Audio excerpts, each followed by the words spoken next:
Hello everyone, स्वागत है आपका आज के इस सेशन में और मैं हूं आपका नेट वाला भैया। हाँ जी, चलिए करते हैं आज की सेशन की शुरुआत। अभी हमारा चल रहा है जी प्रीवियस ईयर क्वेश्चंस की सीरीज, जिसमें हम कर रहे हैं 10 दिन में पूरे 1000 एमसीक्यूज कंप्लीट, जो भी प्रीवियस ईयर के क्वेश्चंस है। तो आज हम करने वाले हैं इनकम टैक्स के प्रीवियस ईयर क्वेश्चंस। चलिए ज्यादा लेट ना करते हुए चलते हैं कहाँ, क्लास में आइएगा जी। तो सबसे पहले एकदम सेम बात कि नेट वाला भैया का टेलीग्राम चैनल है, इसको ज्वाइन करिए, जिससे आपको यह सारा नोट्स वहां मिल जाएगा और कोई भी क्वेरी हो तो व्हाट्सएप पे कर सकते हैं। चलिए जी, अब आ जाते हैं क्वेश्चन में डायरेक्ट, ज्यादा लेट ना करते हुए। सबसे पहला क्वेश्चन देखिएगा। फर्स्ट क्वेश्चन क्या कह रहा है? कह रहा है eighty G G C of income tax act is related with the which of the following.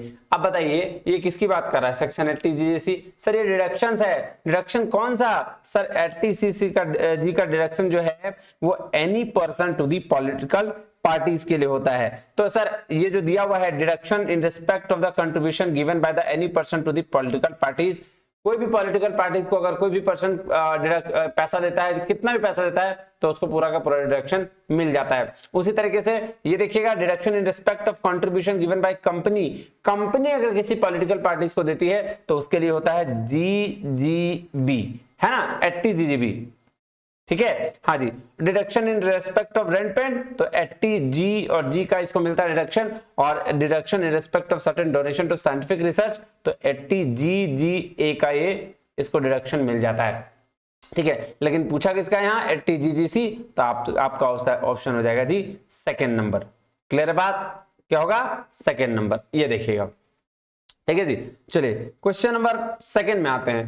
क्या कह रहा है? कह रहा है विच one of the following is not correct for tonnage system. Tonnage system क्या होता है? मेरे को एक बात बताइएगा, सिंपल, एकदम सिंपल साधारण भाषा में। सर टॉनेज सिस्टम वही ना जो टन का ये तौलते हैं, मतलब उसको क्या बोलते हैं? ट्रांसपोर्टेशन वाला बैग। हाँ सर, तो वहां पे कौन सा टॉनेज सिस्टम में, टॉनेज टैक्स सिस्टम में कौन सा करेक्ट नहीं है ये बताना है। बोल रहा है it is a scheme of presumptive taxation. Sir ऐसा है क्या? Sir not correct. सर ये तो सही है, एक minute, which of not correct सही नहीं है, ठीक है। हाँ ठीक है बात सर, ये तो सही है। फिर क्या कह रहा है नेक्स्ट? कह रहा है it is applicable for the taxation of the income derived from the shipping activities. Sir ये भी बिल्कुल सही है, आपका किसके इलेक्ट्रॉनिक सिस्टम में आता है। थर्ड नंबर देखिए, कह रहा है it is applicable for both Indian as well as the foreign companies. ऐसा पॉसिबल है क्या? नहीं सर, ये गलत है, यानी कि यही नॉट करेक्ट में आ गया, आपका ऑप्शन हो जाएगा थर्ड। फोर्थ नंबर पढ़ लीजिए, कह रहा है computation of tonnage income is covered under section 115 VG। ये भी बात बिल्कुल सही है, यानी कि हो गया ऑप्शन नंबर थर्ड। चलिए क्वेश्चन नंबर थर्ड में चलें। सर बिल्कुल चलिए। कह रहा है क्या? Which one of the following is not related to the income tax in India. भाई साहब कौन सा इनकम टैक्स से रिलेटेड नहीं है, इसकी बात, इसकी चर्चा हमें करनी है। आइए देखिए क्या कह रहा है। कह रहा है टैक्स पेयर आइडेंटिफिकेशन नंबर। क्या ये इंडिया में है क्या? सर यही तो है जो नहीं है, बाकी डियरनेस अलाउंसेस होता है, लीव ट्रेवल अलाउंसेस होता है, और tax deduction collection account number भी, टैन नंबर भी होता है। तो पहला ही इसका क्या हो जाएगा आंसर। चलिए नेक्स्ट चलें। कह रहा है इनकम रिसीव्ड एंड एक्रूड और अराइजन आउटसाइड इंडिया। क्या बोला? इनकम रिसीव्ड और accrued arisen outside India from a business controlled और position in setup in India is taxed in the hands of which of the following। भाई साहब India से income setup है, India से कोई भी लिंक है, तो आप दो बेसिस पर देखते हैं। एक तो हो जाता है क्या ऑर्डिनरी रेसिडेंट, एक होता है non ordinary resident. Non resident का कोई इंडिया वाला से कहानी है ही नहीं। तो चलिए, तो सी और डी आपका ये सही हो गया। देखिए क्या एवरी सिटीजन ऑफ इंडिया का कोई मतलब है इससे? नहीं सर। डोमिसाइल ऑफ इंडिया का नहीं सर। नॉन रेसिडेंट नहीं सर। तो ए आपका सी और डी आंसर हो गया। चलिए नेक्स्ट चले। कह रहा which one of the following are related to tax evasion. Tax चोरी से कौन कौन सा चीज रिलेटेड है, इसकी बात करनी है। कह रहा है claiming bogus expenses and losses. अगर आप बोगस एक्सपेंस, फालतू का एक्सपेंस और लॉस भी आप क्लेम कर रहे हैं तो वो क्या है? वो गलत हो जाएगा सर, ये तो गलत है। ठीक है। कह रहा है hiding capital nature of profit. अगर कैपिटल नेचर ऑफ प्रॉफिट भी छुपा रहे हैं तो ये भी गलत हो जाएगा। ठीक है, तो कौन सा बोल रहा है? टैक्स इवेजन से है, तो ये ठीक है। ये तो एक और दो, ये दोनों गलत है। ठीक है। कह रहा शोइंग सेल्स ट्रांजैक्शन, ये गलत कहां से होगा, सेल्स ट्रांजैक्शन शो कर रहे तो ये तो बात सही है। कह रहा showing excess transaction, sir excess transaction भी शो नहीं करना, जो है रियल वही शो करना है। कह रहा showing real income and expenses, तो ये सही, यानी कि जो गलत हुआ 1 2 3। पूछा है ना कि टैक्स इवेजन से रिलेटेड कौन सा चीज है, तो टैक्स इवेजन से रिलेटेड 1 2 और ये 3 ए बी डी, यही सही है। बात समझ में आई? हाँ जी सर। चलिए क्वेश्चन नंबर चलते हैं 6 में। कह रहा which of the following condition should be fulfilled by SSC to avail deduction 91 of the income tax act.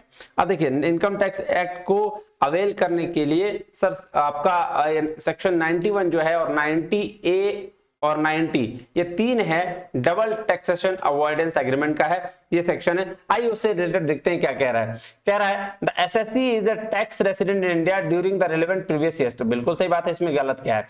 दूसरा कह रहा था इनकम एक्रूज और अराइजेस टू हिम और हर आउटसाइड इंडिया, ये भी बात बिल्कुल सही कह रहा है। तीसरा कह रहा है there is an agreement for relief from double taxation between India and other country when the income has occurred or arisen, नहीं सर कोई एग्रीमेंट नहीं है हुआ है किसके बेस अंडर सेक्शन 91 में, तो यहाँ आपको सेल्फ रिलीफ मिलता है, मतलब कंट्री आपको रिलीफ देती है।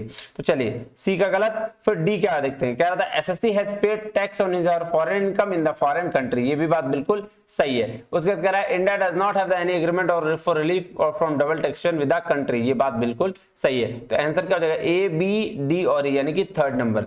आइए जी हो गया ना। देखिए यही डबल टैक्सेशन अवॉइडेंस एग्रीमेंट की बात कर रहा है कि फॉरेन टैक्स क्रेडिट कहां मिलता है, तो देखिए एक में है बायलैटरल रिलीफ जिसमें 90 और 90A का होता है सेक्शन, और एक है यूनिलैटरल रिलीफ जहां पे 91 सेक्शन 91 और उसी सेक्शन 91 की वो बात कर रहा था जहां पे बोला देखिए when there is no DTAA India and other country, India और अदर कंट्री का कोई भी DTAA नहीं है, डबल टैक्सेशन अवॉइडेंस एग्रीमेंट कुछ भी नहीं है। उसके बाद बायलैटरल रिलीफ में 2 तरह का है, एक है एग्जम्पशन मेथड और एक है tax credit method. Exemption method में कोई भी एक कंट्री आपको क्या करती है एग्जाम कर देती है, और दूसरे टैक्स क्रेडिट में कोई एक कंट्री जो है वो टैक्स क्रेडिट कर देती है, ये बात आपको ध्यान में रखना है।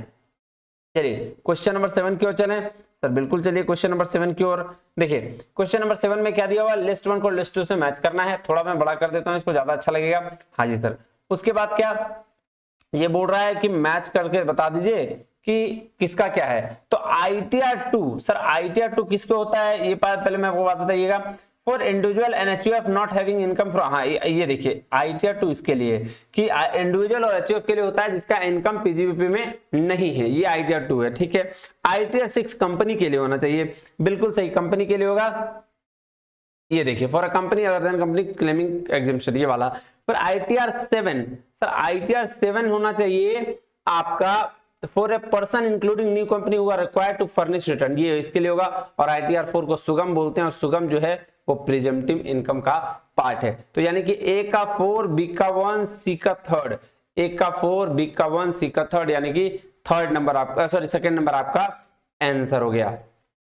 चलिए क्वेश्चन नंबर 8 में चलें, बिल्कुल चलिए सर। क्या कह रहा है क्वेश्चन नंबर 8 आइएगा, कह रहा है computation of income from house property for let out house the following items are deducted arrange in a proper sequence. अब देखिए house property let out house है, उसका बोल रहा है भाई साहब हमको डिडक्शन करना है ये सारी चीज का, उसको बताइए पहले कौन डिडक्ट होगा, उसके बाद क्या कौन डिडक्ट होगा, उसके बाद कौन डिडक्ट होगा। आइए शुरू करते हैं। सबसे पहले सर लोकल टैक्स या म्युनिसिपल टैक्स है उसको डिडक्ट कर लेंगे, बिल्कुल सही। उसके बाद अगर कोई अनरियलाइज्ड रेंट है उसको डिडक्ट कर लेंगे, उसके बाद कोई स्टैंडर्ड डिडक्शंस मिला है वो भी डिडक्ट कर लेंगे। फिर उसके बाद आप इंटरेस्ट ऑन लोन अगर लिए हैं कोई परचेज कंस्ट्रक्शन और repair of the house relating to the previous year तो ये कर लेंगे, और फिर interest on loan period for the prior to the previous year which the house is completed in the 5 equal installment में, तो फिर ये interest on loan for the period of prior previous years of जब house complete हुआ है उससे पहले का, तो ये वाला काम कर लेंगे। तो आंसर क्या हो जाएगा ACBD है ना, ED सॉरी ACBED यानी कि 3rd नंबर। चलिए अब आ जाइए जी 4 मार्च 2023 का पहला शिफ्ट, तो सॉरी ये शिफ्ट 2 है, शिफ्ट पहला तो खत्म हो गया था, ये शिफ्ट 2 है ना, पहला तो गया ना ये, हाँ जी। तो अब ये शिफ्ट 2 है।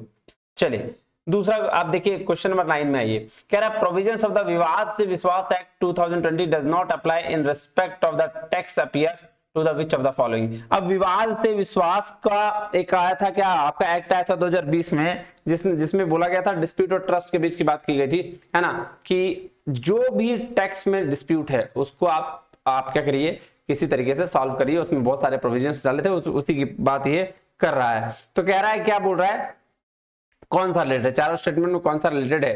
कह रहा है an assessment year in the respect of which prosecution has been instituted on और before the date of filing declaration. हाँ, ये बात पहला वाला स्टेटमेंट ही सही है। आइए इससे मैं क्लियर करता हूं, देखिएगा। कह रहा है अवेल दिस गोल्डन अपॉर्चुनिटी, ये तो बात बोला था उस समय ही।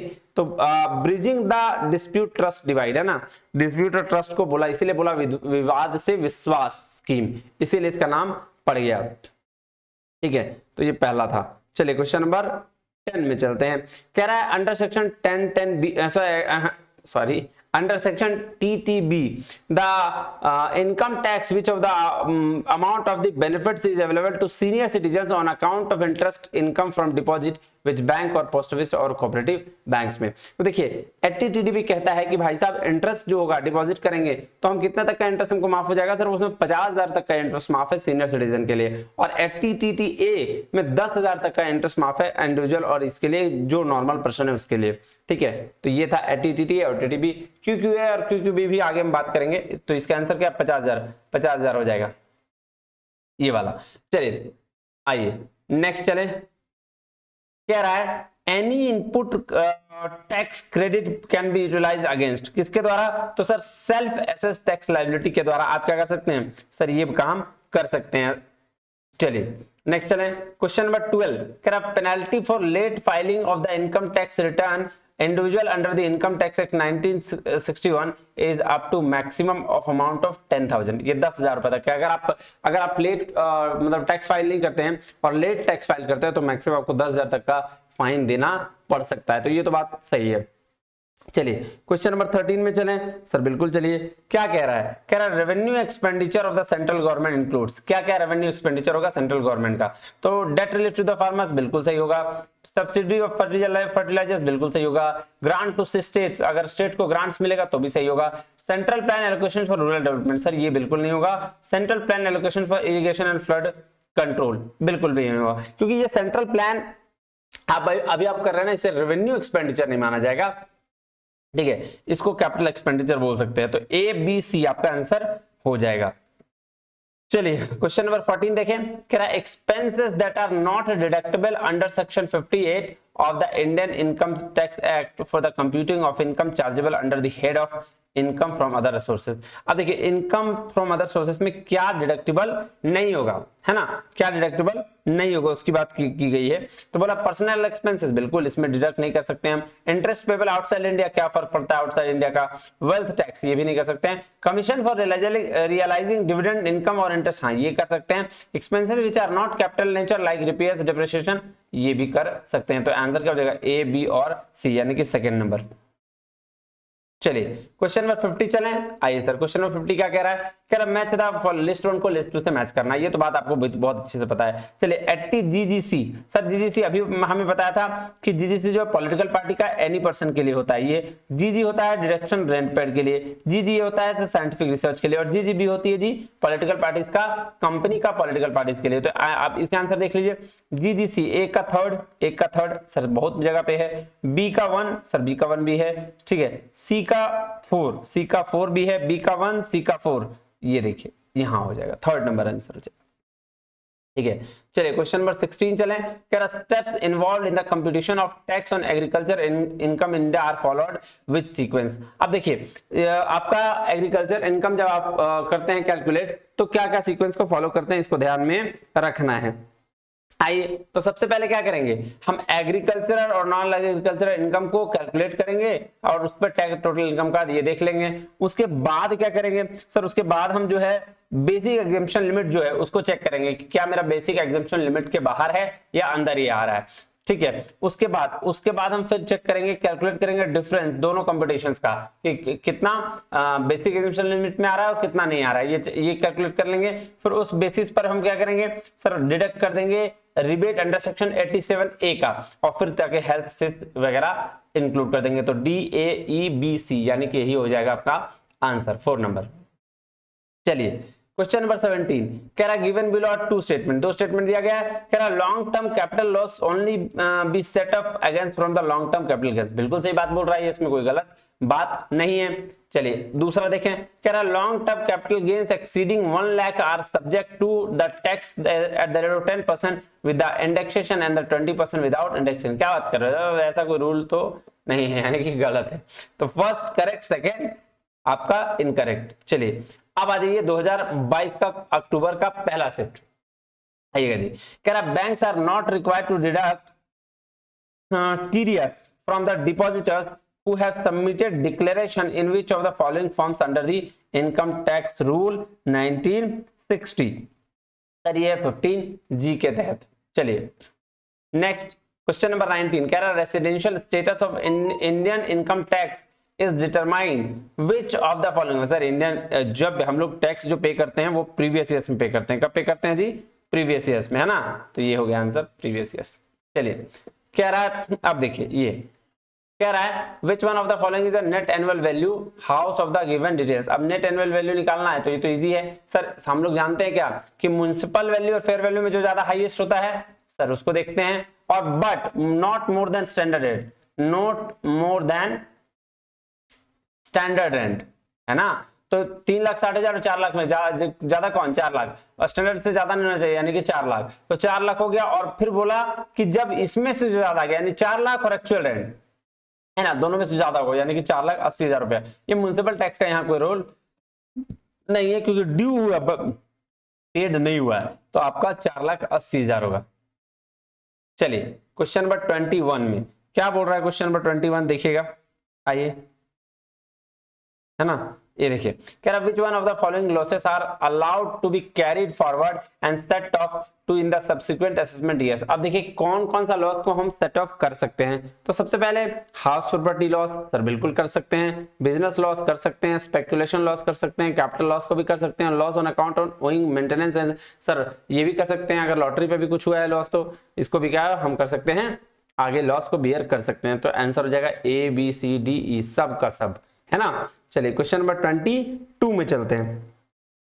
22 क्या बोल रहा है, sequence of the following steps to compute tax there is agriculture income also. देखिए टैक्स का कंप्यूटेशन करना है ना, जब एग्रीकल्चर इनकम दिया गया है। तो चलिए सबसे पहले क्या करते हैं, सबसे पहले हम करते हैं add agriculture income and non agriculture income. Sir ये तो सेम क्वेश्चन सभी हम पढ़ चुके हैं सर, क्या करें 2 बार आया इसलिए रिपीट हो गया। चलिए है ना, आ जाइए। उसके बाद क्या, उसके बाद सर फिर ऐड करेंगे agriculture income, maximum exemption limit देखेंगे, है ना। फिर उसके बाद डिडक्ट नहीं है, थोड़ा सा चेंज है, थोड़ा सा चेंज है, ज्यादा नहीं। फिर आ जाइए क्वेश्चन नंबर, फिर उसके बाद क्या बोल रहा है, डिडक्ट करेंगे अमाउंट को X compare to D from the tax and computed A, यानी कि ठीक है। फिर उसके बाद है क्लेम करेंगे रिबेट अंडर सेक्शन 87A, और फिर ऐड करेंगे सरचार्ज और हेल्थ एजुकेशन। ये देखो आ गया ABCD, यानी कि ये बिल्कुल सही तरीके से दिया गया था। चलिए क्वेश्चन नंबर 37 चले, सॉरी 23 चले। कह रहा statement 1 tax planning promotes the professionalism and strength economic and political situation in the country. बिल्कुल सही बात है, इसमें गलत क्या है भाई, ठीक है। दूसरा कह रहा है tax evasion is an act with a permissible range of the act of achieve society. क्या बात कर रहे हो, टैक्स इवेजन तो चोरी है, चोरी कभी परमिसिबल नहीं होता है, तो यानी कि ये गलत हो गया है। तो पहला सही और दूसरा गलत। चलिए अब कॉमर्स 2000 सॉरी फिर 29 सितंबर को जो शिफ्ट हुआ था, शिफ्ट 1 ये वाला देखेंगे।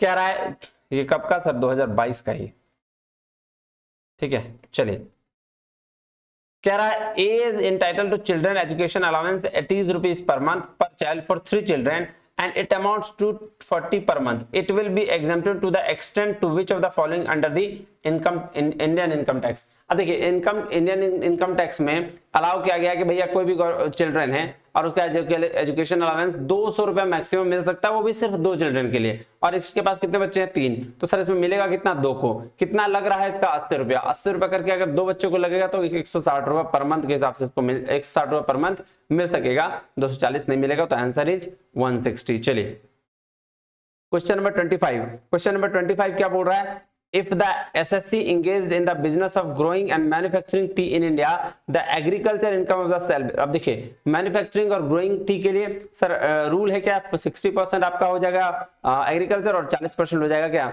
नॉन एग्रीकल्चर, तो यहाँ हो जाएगा 60% आंसर। ये देखिएगा इसका दिया गया है, ये चार्ट में से ना मैक्सिमम क्वेश्चन पूछा जाता है। ये देखिएगा ग्रोइंग और मैन्युफैक्चरिंग के लिए कितना है सर, एग्रीकल्चर 60 है, नॉन एग्रीकल्चर 40 है, और कौन सा सेक्शन में है 8 में है। रबर और मैन्युफैक्चरिंग के लिए 7 सेक्शन है, एग्रीकल्चर कितना 65 है और नॉन एग्रीकल्चर 35 है। कॉफी और ग्राउंड क्योर्ड बाय सेलर कितना है सर 75%, ये कॉफी ग्राउंड और क्योर्ड है तो उसके लिए 75-25, 75 एग्रीकल्चर और 25 नॉन एग्रीकल्चर, और जो रोस्टेड है उसके लिए 60-40 है, यानी कि 60 एग्रीकल्चर और 40 नॉन एग्रीकल्चर। बात समझ में आ गई जी सर, इसको देख लीजिएगा एक बार, बहुत बहुत इंपॉर्टेंट है, आता ही रहता है क्वेश्चन इससे। चलिए नेक्स्ट चलें। हाँ जी सर बिल्कुल चलिए। कह रहा amount unutilised in the capital gain scheme of for which exemption was claimed under section 54 shall be treated as a long term capital in the previous year. तो जो अमाउंट यूटिलाइज हुआ कैपिटल गेन में, उसका section 54 क्या कहता है, कितने साल तक के लिए आप इसका रख सकते हैं। वो कहता है in which period 3 years has expired from the date of transfer, जब आपने ट्रांसफर कर दिया उस 3 साल के पीरियड के एक्सपायर्ड होने तक आप ये काम कर सकते हैं, तो आंसर 4। चलिए क्वेश्चन नंबर 27 कह रहा which one of the following can not use ITR 1 to file under the Indian income tax. अब कौन जो है वो ITR 1 का यूज नहीं कर सकता है ना। ITR 1 में कौन क्या था बताओ तो सर, ITR 1 में था कि वो जो वो काम ठीक है जो 50 लाख तक का आपका टोटल इनकम कमाता है, ठीक है, उससे ज्यादा नहीं, 50 लाख तक के लिए इंडिविजुअल हो, वो जो 50 लाख तक का जो इनकम कमाता है उसके लिए हम ITR 1 फाइल करेंगे। तो आइए देखते हैं वो किस में है। An individual who is director of company, नहीं सर बिल्कुल नहीं इसके लिए फाइल नहीं कर सकते हैं। An individual who has any asset located outside India, तब तो और नहीं कर पाएंगे। कह रहा है an individual whose total income does not exceed 50 lakh, बिल्कुल सही, इसी की बात तो करता है ITR 1, तो सी। कह रहा है an individual who has income any source outside India, ये भी नहीं। कह रहा है an individual who has any unlisted equity shares, ये भी नहीं। तो यानी कि पूछा है can not use, can not में कौन कौन यूज नहीं कर सकते हैं, ABDE, तो यही आपका ऑप्शन हो जाएगा। ठीक है चलिए यानी सेकंड नंबर।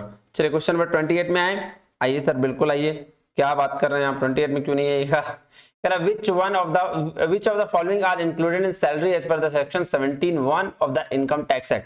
तो इनकम टैक्स एक्ट के तहत सैलरी किसमें कौन कौन सा पार्ट है इसको मानना पड़ेगा। तो वेजेस है बिल्कुल है सर, फिर एनी पेंशन ऑफ एन्युटी ये भी है सर, फिर क्या any interest from government securities बिल्कुल नहीं, एनी ग्रेचुइटी है, any advance from of salary है, तो ABDE यानी कि थर्ड नंबर आपका आंसर हो जाएगा। चलिए क्वेश्चन नंबर 29 में चलें सर बिल्कुल चलिए। कह रहा है the following are correctly needed to claim exemptions in respect of HRA मतलब हाउस रेंट अलाउंसेस होता है, HRA हाउस प्रॉपर्टी मत समझ लेना। तो उसके लिए क्या क्या चाहिए सर, सैलरी चाहिए बिल्कुल सही है, ठीक है, उसके साथ ये चाहिए, प्लेस ऑफ रेसिडेंट चाहिए, रेंट पेड चाहिए और HRA रिसीव चाहिए। स्टैंडर्ड रेंट का यहाँ कोई मतलब नहीं, इसका मतलब हाउस प्रॉपर्टी में, तो ABDE यानी कि थर्ड नंबर इसका आंसर हो जाएगा। चलिए क्वेश्चन नंबर 30 में चलें बिल्कुल चलिए सर, ठीक है। अब देखिए कह रहा है sequence of procedure for E filing ITR 1 and ITR 2। अब इनकम टैक्स रिटर्न फाइल करना है। अब आप मेरे को बात बताइए, ये अगर आप नहीं भी जान रहे हैं तो भी बना लेंगे, क्यों, क्योंकि आप फेसबुक आईडी बना चुके हैं, इतना सारा आईडी बना चुके हैं, तो सबसे पहले कोई भी काम करने के लिए हमको क्या करना पड़ता है, रजिस्टर करना पड़ता है, तो यानी कि B, फिर उसके बाद लॉग इन करना पड़ता है। लॉग इन करने के बाद तब हम डाउनलोड करेंगे क्या यूटिलिटी और प्रिपेयर करेंगे रिटर्न, और फिर उसके बाद हम क्या करेंगे इनकम टैक्स फाइल कर लेंगे और तब जाके वेरीफाई करेंगे। तो यानी कि हो जाएगा BADEC है ना, हाँ जी सर सेकंड नंबर ऑप्शन। चलिए अब शिफ्ट टू कॉमर्स 2022 आइए क्वेश्चन नंबर 31 कह रहा presumptive taxation involves which of the following. Presumptive taxation क्या क्या फॉलो करता है, कह रहा था use of indirect methods to calculate tax liability which differ from the usual sales based on the tax payer accounts. यही तो बात कह रहा है जी आप, सॉरी यही तो है आपका प्रिजम्पटिव टैक्सेशन। चलिए क्वेश्चन नंबर 32 क्या कह रहा है, rates of the income tax under the new regime applicable for financial year 2021-22। New tax regime जो आया था जिसमें 5% भी था, 10 भी था, 15 भी था और 20 भी था, 12% कुछ नहीं था, यानी कि ABDE ये हो गया आपका आंसर। ठीक है चलिए क्वेश्चन नंबर 33 देखें आइए सर। कह रहा steps involve in the computation of book profit under MAT regime. Sir MAT का full form minimum alternative tax, इसका just opposite alternative minimum tax, AMT. AMT एक है कंपनी के लिए, एक है अदर देन कंपनी के, तो मैट जो है वो कंपनी के लिए होगा, बाकी सब एएमटी अदर देन कंपनी के लिए है। आइए तो शुरू करें। सर बताइए, कह रहा arrive net profit as per the statement profit and loss account of the company, बिल्कुल सही कहेंगे। उसके बाद क्या, उसके बाद करेंगे adjust the book profit into stipulated exclusion and inclusion, फिर करेंगे specific adjustment in the case of merger, ठीक है। उसके बाद sir make adjustment pertaining to the OC items, और लास्ट में net amount book profit application to MAT rate, ये कर देंगे तो आपका ए डी बी सी ई यानी कि ये आंसर हो गया। क्वेश्चन नंबर 34 चलें। बिल्कुल जरी सर, कह रहा under the income tax act allowances which are non taxable of the individual SCR. अब कौन कौन सा टैक्सेबल नहीं है, तो sir taxable with non taxable है तो ये समटरी अलाउंसेस नहीं होगा, कंपनसेटरी अलाउंसेस नहीं होगा, और ओवर टाइम अलाउंसेस है, ठीक है, और allowances paid to the government employ poster abroad, तो ये भी नहीं होगा, ए बी और डी। चलिए नेक्स्ट चले क्वेश्चन नंबर 35, कह रहा अंडर द विवाद से Vishwas act 2020 the amount payable by the declarant under section 3 on the after 1 April 2020 is, तो ये इसके लिए क्या था कि sir aggregate amount of dispute tax and the 10% of disputed tax, ये बात सही है, यही वाला बोला। विवाद से विश्वास 2 क्वेश्चन आ चुका है प्रीवियस ईयर में, थोड़ा रेडी रहिएगा इसके लिए। चलिए question number second, sorry answer number second. अब जाइए 36 में।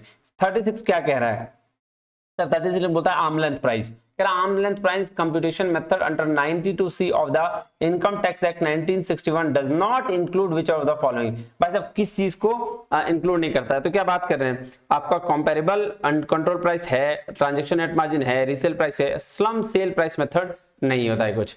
चलिए क्वेश्चन नंबर 37, क्वेश्चन नंबर 37 कह रहा है tax holiday under the income tax 1961 has been used the context which of the following.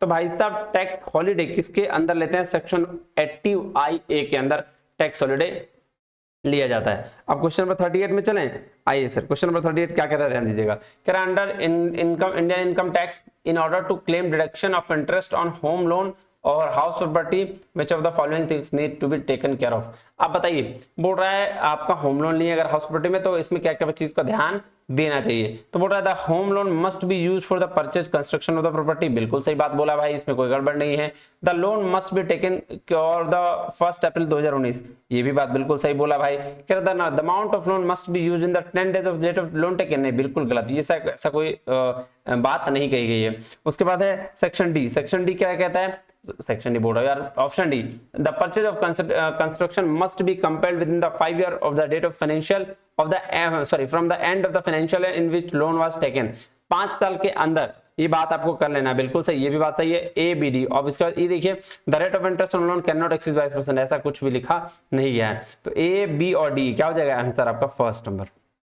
चलिए अब आ जाइए, हाँ अब देखिए इनकम टैक्स में 2022 तक का क्वेश्चन करके जाना बेस्ट है, ठीक है। फिर भी मैं 10 क्वेश्चन ऐड कर दिया है, और मैंने 10-12 क्वेश्चन 10 क्वेश्चन क्यों, क्योंकि आपको पता चल जाएगा, ठीक है। कुछ क्वेश्चन ऐसे थे इसमें जो सिर्फ उससे पहले यूज होता है, क्योंकि टैक्स का तो हर साल चेंज होता है अपना क्राइटेरिया, जी सर, तो उसीलिए मैंने कम ही क्वेश्चन लिए हैं। 2022 और 23 का जो था मैंने करा दिया, 21 में थोड़ा कम क्वेश्चन लिया है ताकि आपको समझ में आ जाए, ठीक है। चीज जो मेन चीज था जो कब बदलने वाला नहीं था वो उसको मैंने ले लिया, बाकी अदर चीजें मैंने इग्नोर करी है जो ऑलरेडी बदल चुका है। अब जैसे पहले GGA का जो डिडक्शन था वो आपका 200% होता था, लेकिन अब ये 100% ही है ना, तो वो सारा चीज लेके कोई फायदा नहीं है, वो आपका नुकसान करता, कंफ्यूज करता, और जो कंफ्यूज करे उसको उड़ा दीजिए।